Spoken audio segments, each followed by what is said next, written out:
વડોદરા શહેરના ગોરવા શાક માર્કેટ પાસે પેસેન્જર રિક્ષામાંથી 1 લાખની સોનાની ચેનની ચોરી, 2 અજાણી મહિલાઓ ફરાર.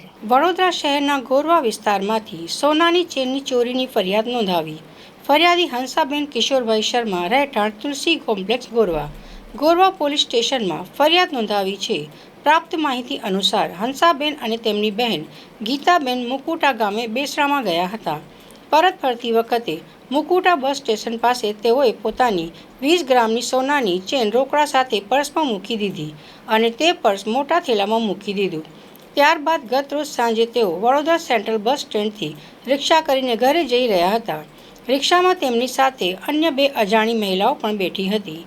ગોરવા શાક માર્કેટ પાસે રિક્ષામાંથી ઉતરીને જ્યારે તેઓએ થેલામાં પર્સ ચેક કર્યું તો તેમાં મૂકેલ 20 ગ્રામ સોનાની ચેન કિંમત ₹1 લાખ મળી આવી ન હતી.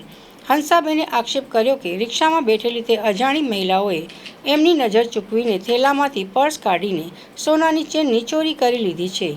આ બાબતે ગોરવા પોલીસ સ્ટેશનમાં ફરિયાદ નોંધાવવામાં આવી છે. ગોરવા પોલીસે ફરિયાદને આધારે અજાણી મહિલાઓની શોધખોળ હાથ ધરી છે. હંસાબેન કિશોરભાઈ શર્મા. અમે ડેપોમાંથી બેઠા ને એટલે બસ પેલા રિક્ષામાં બેઠા તો શટલવાળામાં બેઠા. પહેલાં પ્રાઇવેટવાળાને કીધું ને તો અમે ના બેઠા. તો પછી 2 જણ બીજા હતા તો કે એ જતા હતા. તો પછી મેં બેન તમારી ગોરવા જવું છે, તમે બી બેસી જાઓ. તો અમે 4 જણ બેઠા.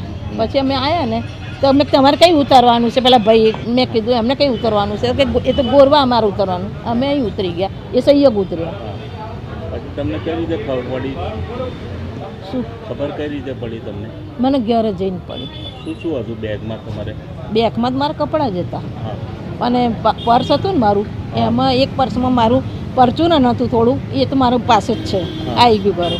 અને એકમાં મારા 2,500 અને પેલી 2.5 તોલાની ચેન હતી.